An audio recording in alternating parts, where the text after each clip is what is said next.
Hello दोस्तों, स्वागत है आप सभी का माय हीरो एकेडमी के सीजन 1 में। इस कहानी की शुरुआत में हम देखते मिडोरिया बाकुगा से एक बच्चे को बचाने की कोशिश कर रहा होता है। वैसे एक मिनट, ये मिडोरिया कौन है? मिडोरिया है हमारे इस सीजन का मेन हीरो। इसके बाद एक दिन चमकता हुआ बच्चा पैदा होता है जिसके पास सुपर पावर होती है और इसी तरह एक एक करके सुपर हीरोज पैदा होने लगते हैं। आज के टाइम पे तकरीबन 80% लोगों के पास सुपर पावर है। इसके बाद सीन चेंज होके हम मिडोरिया को देखते जिसका भी ड्रीम है एक सुपर हीरो बनना। मिडोरिया हमेशा से जो कोई भी हीरो को देखता वो तुरंत उनके बारे में नोट करने लगता। फिर स्कूल में आने के बाद हमें पता चलता है बाकुगा भाई का भी एक ड्रीम है यूएस स्कूल में जाना, जो कि सबसे बड़ा हीरो एकेडमी स्कूल है। मगर हमारे हीरो का भी तो वही सपना है कि उस स्कूल में जाना। इधर हमें एक बात और पता चलती है, मिडोरिया जब छोटा था तब वो ऑल माइट का बहुत बड़ा फैन था और वो हमेशा से उनके जैसा बनना चाहता था। लेकिन बदकिस्मत से डॉक्टर उसे बताते तुम्हारे पास कोई हीरो वाली पावर नहीं है, तो तुम कभी भी हीरो नहीं बन सकते बच्चे। जो सुन मिडोरिया को बहुत दुख होता है कि वो अब कभी भी हीरो नहीं बन पाएगा।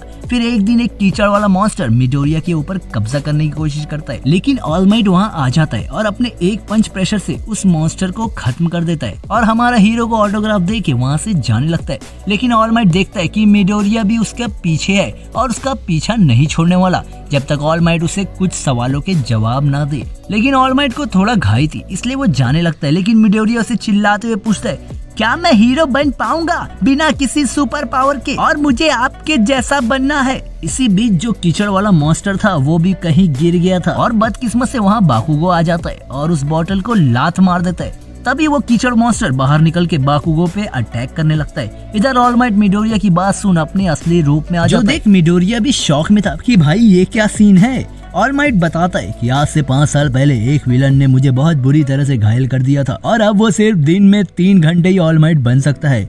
और मिडोरिया को समझाता है कि तुम बिना सुपर पावर के हीरो नहीं बन सकते, लेकिन वो एक पुलिसमैन बन सकता है और जनता की सेवा करे। जाते वक्त ऑल माइट को याद आता है कि उसने वो बॉटल कहीं गिरा दी जिसमें वो कीचड़ वाला मॉन्स्टर भी था। तभी थोड़ी दूर एक बड़ा सा धमाका होता है और हम देखते हैं कि कीचड़ मॉन्स्टर ने बाकुगा को एब्जॉर्ब करने वाला है और उसे बहुत सारे हीरो रोकने की भी कोशिश कर रहे, लेकिन इतना पावरफुल कोई नहीं कि कोई उसे रोक पाए। और मिडोरिया भी उस मॉन्स्टर को देख के सोचने लगता है कि ये सब मेरी वजह से हुआ है। अगर वो ऑल माइट के पैर पे नहीं लटकता तो ये मॉन्स्टर बाहर नहीं आता। इधर ऑल माइट भी ये सब देख रहा होता है, लेकिन वो बेचारा अब कुछ कर भी नहीं सकता।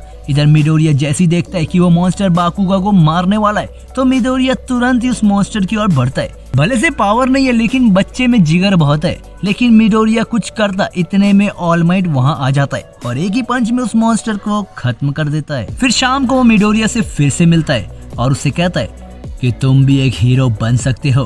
वैसे ऑल माइट की पावर के बारे में किसी को ज्यादा पता तो नहीं, लेकिन ऑल माइट की पावर एक ऐसी है कि वो किसी भी इंसान को दूसरे इंसान में ट्रांसफर कर सकता है। और इतने वक्त से ऑल माइट एक ऐसे इंसान को ढूंढ रहा था जिसे वो अपनी पावर दे सके, यानी हमारा हीरो बनने वाला है अगला ऑल माइट। इधर हमें एक बात और पता चलती है कि ऑल माइट अपनी पावर तो देना चाहता है, लेकिन अगर वो दे देगा तो मिडोरिया की बॉडी उसे अडेप्ट नहीं कर पाएगी, तो उसके लिए मिडोरिया को फिजिकल ट्रेनिंग करनी होगी।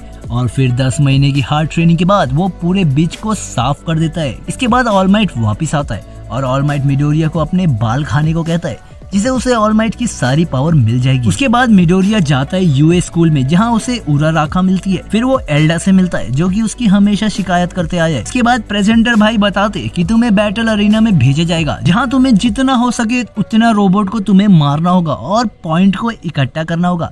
वहाँ पे कई तरह के रोबोट है और उन्हें मारने के लिए हमें अलग अलग पॉइंट्स मिलेंगे, लेकिन जो आखिरी रोबोट होगा उस पे तुम्हें कोई पॉइंट्स नहीं मिलेगा। तो उससे अच्छा बच्चे लोग वहाँ से भाग जाओ तो बेहतर है।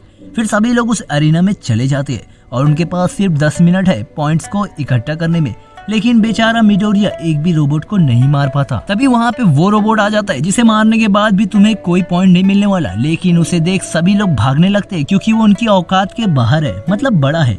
मिडोरिया की भी फटती है पर वो देखता है कि उसकी फ्यूचर गर्लफ्रेंड की जान खतरे में, तो हमारा हीरो बिना देरी किए 1 फॉर ऑल पावर का इस्तेमाल करता है और उस रोबोट को एक जोरदार पंच ठेर कर देता है। लेकिन बदकिस्मत से उसका एक हाथ और दोनों पैर भी टूट जाता है और वो नीचे गिरने ही वाला होता है। इतने में उराराका उससे बचा लेती है। मतलब भाई की गर्लफ्रेंड किसी भी चीजों को अपनी पावर से उड़ा सकती है। और टाइम खत्म होने के बाद मिडोरिया के स्कोर होता है 0। इसके बाद रिकवरी गर्ल की हेल्प से मिडोरिया फिर से हील हो जाता है। फिर ऑल माइट मिडोरिया को बताता है कि घबराओ मत बच्चे, तुम भी सिलेक्ट हो गए हो। एक्चुअली वहाँ पे बहुत सारे हिडन जेम्स की वजह से मिडोरिया भी आज सिलेक्ट हो गया, जो कि मुझे नहीं पता कि कौन सी हिडन जेम्स थी।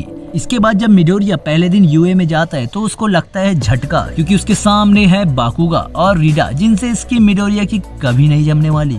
लेकिन वो इस बात से खुश था क्योंकि उसकी क्लास में उराराका भी है। फिर आती है उनकी टीचर की एंट्री। वो अलग बात है, दिखने में ये बेवड़ा है, लेकिन भाई लोग इससे हल्के में मत लो। इसके बाद गुरुजी इन सभी की टेस्ट लेते हैं ताकि वो इन सभी की कैपेसिटी देख सके, और जो भी इस टेस्ट में लास्ट आएगा उस बच्चे का होगा आखिरी दिन इस स्कूल में। फिर सभी लोग अपना 100% देते सिवाय एक के।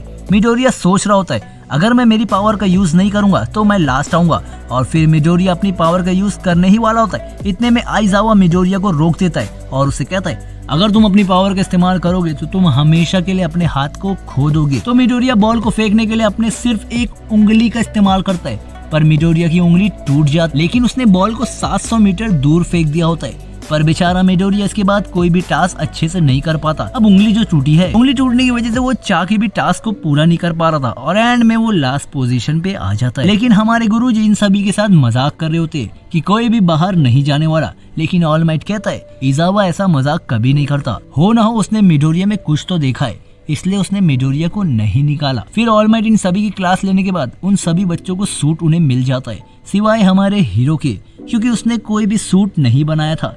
लेकिन माँ तो माँ होती है। मिडोरिया की मॉम ने उसकी बुक में एक डिजाइन देख मिडोरिया का सूट सिल दिया था और उसे भेज देती है। इसके बाद एक न्यू मैच होता है जहाँ 2 लोगों की टीम रहेगी। टीम ए रहेंगे हीरो और टीम बी रहेगी विलन। विलन का काम है बॉम्ब को बचाना और हीरो का काम है बॉम्ब को ढूंढना, या फिर हो सके तो विलन को जेल में डालना। मिडोरिया और उराराका हीरो रहते हैं और दोनों एक टीम में भी है, वो तो जाहिर सी बात है। दूसरी तरफ बाकुगा और रीडा ये दोनों विलन है। मिडोरिया जैसी बिल्डिंग के अंदर एंटर होता है वहाँ बाकुगा मिडोरिया पे अटैक करता है। इतने में मिडोरिया उसे उठा के पटकता है और मिडोरिया पूरी कोशिश करता है कि मैं इसे बिना पावर के हराऊं। इधर उराराका बॉम्ब तक पहुँचने वाली होती है। इतने में ईडेन वहाँ आ जाता है और उसे टच करने नहीं देता। यहाँ मिडोरिया इतने करने के बाद अपनी पावर का इस्तेमाल करता है और एक ही पंच में वो पूरी बिल्डिंग में छेद कर देता है, जो देख उराराका भी बॉम्ब को छू लेती है और मिडोरिया की टीम जीत जाती है। इसके बाद हम कुछ खास लोगों की पावर के बारे में जानते हैं। पहले है मोमो, जो अपनी पावर से कुछ भी बना सकती है। सोजी अपनी पावर को किसी भी टेंटिकल में बना सकती है। फिर आता है टोडोरोकी, जो सोजी का पार्टनर है, इनविजिबल। फिर हम देखते हैं सिरोको, जो कि अपनी कोनी से ब्लेड निकाल सकता है, और उसका साथी है क्रिशिमा, जो कि अपनी बॉडी को हार्ड कर सकता है। दूसरी ओर हम देखते हैं टोकोयामी को, जिसकी पावर है डार्क शैडो, और उसका पार्टनर है आसुई और उसकी पावर है फ्रॉग वाली। इसके बाद हमें पता चलता है कि ऑल माइट की पावर किसी में भी ट्रांसफर किया जा सकता है, जैसे मैंने पहले कहा था, जो कि बहुत कम लोगों को पता है, गिनती से 3 से 4 लोग को। इधर मिडोरिया को इस बात का दुख है कि उसने बाकुगा को हराया है, तो वो बाकुगा से माफी मांगता है और उसे बताता है कि ये पावर उसे दूसरे से मिली है। इसके बाद हम देखते हैं कि ऑल माइट यूए की स्कूल में टीचर बन गया है। इधर क्लास में गुरुजी किसी एक को मॉनिटर बनाते और सोच रहे होते हैं कि कौन, और फिर वो मिडोरिया को क्लास का मॉनिटर बना देते। फिर कैंटीन में खाना खाते वक्त यूए का अलार्म बजने लगता है, जो देख सभी लोग घबरा जाते, पर ईडी आके वो सिचुएशन संभाल लेता है और बताता है कि मीडिया के अंदर आने की वजह से ये अलार्म बज गया था, इसीलिए सभी लोग शांत हो जाओ। जो देख मिडोरिया कहता है तुम्हें ही स्कूल का मॉनिटर होना चाहिए, जो सुन एडा भी मान जाता है। फिर हम देखते हैं कि स्कूल के बैरियर को किसी ने तोड़ दिया है और टीचर को लग रहा होता है कि ये शायद विलन्स का काम है। इधर ऑल माइट को भी समझ आने लगता है कि वो अब स्लो हो रहा है, यानी कमजोर, क्योंकि उसने अपनी पावर मिडोरिया को जो दे दी। इसके बाद रेस्क्यू ट्रेनिंग में ऑल माइट नहीं जाता क्योंकि वो बहुत ज्यादा थक चुका था, और वहाँ पे हम मिलते हैं एंड्रॉइड 13 से, नहीं यार सिर्फ 13 से, जो कि ब्लैक होल भी बना सकता है। और फिर एवेंजर वाली विलन्स की एंट्री होती है और वो लोग सभी सिग्नल्स को जाम कर देते ताकि कोई भी बाहर का हीरो स्टूडेंट की मदद ना कर पाए। फिर 13 स्टूडेंट के पास रहता है और इजाया विलन से अकेला लड़ने लगता है। इधर स्टूडेंट्स भाग पाते, उतने में वहाँ कुरोगिरी आ जाता है और उन सबको बताता है कि वो है लीग ऑफ विलन और वो लोग आए हैं ऑल माइट को खत्म करने। इसके बाद कुरोगिरी अपनी पावर से सभी स्टूडेंट को अलग अलग पोर्टल में फेंकता है ताकि विलन्स उन पे कंट्रोल कर सके, और मिडोरिया पानी के अंदर होता है, उसके साथ 2 लोग और भी होते हैं। मिडोरिया को ये समझ आ जाता है कि मीडिया जब अंदर आई थी तभी ये लोग भी किसी तरह अंदर आ गए होंगे और सिग्नल टूटने की वजह से इनका पता नहीं चला। ईडा को बाहर भेजा जाता है ताकि वो बाहर से मदद ला सके, जिसपे हेल्प 13 करता है कुरोगिरी को रोक के। फिर वापस हम मिडोरिया को देखते जो कि विलन से चारों तरफ घिरा हुआ है, तो मिडोरिया अपनी पावरफुल टेक्निक से पानी में छेद बनाता है और उसकी फ्रेंड मिडोरिया को वहाँ से लेके भागती है। इधर इरेजर हेड बहुत देर से सभी लोगों से लड़ रहे होते हैं और ये सब मिडोरिया भी देख रहा होता है, लेकिन वो चाह के भी कुछ नहीं कर पाता। इतने में इरेजर हेड थकने की वजह से विलन्स के हेड अपनी पावर से उनका घुटना तोड़ देते और फिर ये सभी इरेजर हेड को जम के कूटते हैं। इरेजर हेड को अब ये समझ आ जाता है कि सामने वाला ऑल माइट जितना पावरफुल हो गया है। इधर कुरोगिरी भी अपने दिमाग से 13 को घायल कर देता है, लेकिन सही वक्त पे वहाँ पे उराराका आ जाती है और अपनी पावर से कुरोगिरी को रोकती है। इधर ईडा भागता है हेल्प लाने के लिए, फिर शिगाराकी अपनी पावर असोई पे यूज करने वाला होता है। इतने में इरेजर हेड उसे रोक के उस पावर को मिटा देता है और फिर मिडोरिया एक जोरदार पंच शिगाराकी को देता है। कमाल की बात थी कि मिडोरिया के हाथ अब की बार नहीं टूटा, पर वो शिगाराकी की जगह नोमू होता है और मिडोरिया के पंच को एब्जॉर्ब कर लेता है। तभी एंट्री होती है ऑल माइट की और अपने सुपर स्पीड से वो सभी बच्चों और इरेजर हेड को बचा लेता है। अब होने वाली है भैया तगड़ी फाइट, तो रुक जाओ जरा। फिर ऑल माइट नोमू से लड़ता है, लेकिन वो देखता है कि इसे कुछ भी नहीं हो रहा।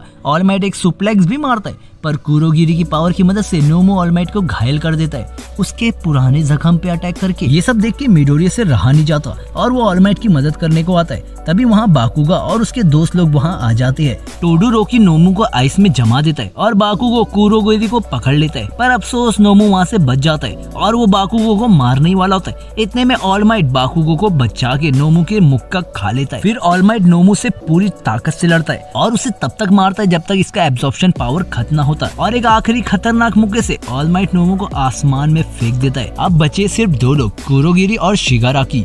इधर हमें पता चलता है कि लीग ऑफ विलन को खबर मिली थी कि ऑल माइट अब कमजोर हो गया है, लेकिन वो सभी गलत होते हैं। ये अभी भी उतना ही ताकतवर है जितना पहले था। इधर ऑल माइट पूरी कोशिश करता है कि ये दोनों मुझसे डर जाए, लेकिन उन्हें समझ आ जाता है कि ऑल माइट झूठ कह रहा है और वो अभी भी कमजोर है। शिगाराकी ऑल माइट की ओर बढ़ता है, जो देख मिडोरिया भी ऑल माइट को बचाने कूदता है और अपने दोनों पैर तोड़वाने के बाद भी वो हार नहीं मानता। पर शिगाराकी कुरोगिरी के पोर्टल में से अपने हाथ मिडोरिया की ओर बढ़ाता है और वो मिडोरिया को छू पाता। इतने में वहाँ के सभी टीचर्स आ जाते हैं और उन्हें देख के सभी विलन वहाँ से भागते हैं। इसके बाद शिगाराकी अपने गुरु को सब कहानी बताता है कि ऑल माइट अभी भी ताकतवर है और हम उसे हरा नहीं पाए। दूसरी तरफ इरेजर हेड और 13 भी अब ठीक हो गए और नोमू भाई भी अब अरेस्ट हो गए। और दोस्तों यहाँ हमारा सीजन 1 खत्म होता है। मुझे उम्मीद है कि तुम्हें माय हीरो एकेडमी का सीजन 1 पसंद आया होगा। इसी तरह और भी एनिमीज के रिकैप आते रहेंगे, तो यार पहली बार कह रहा हूँ सब्सक्राइब कर दो यार।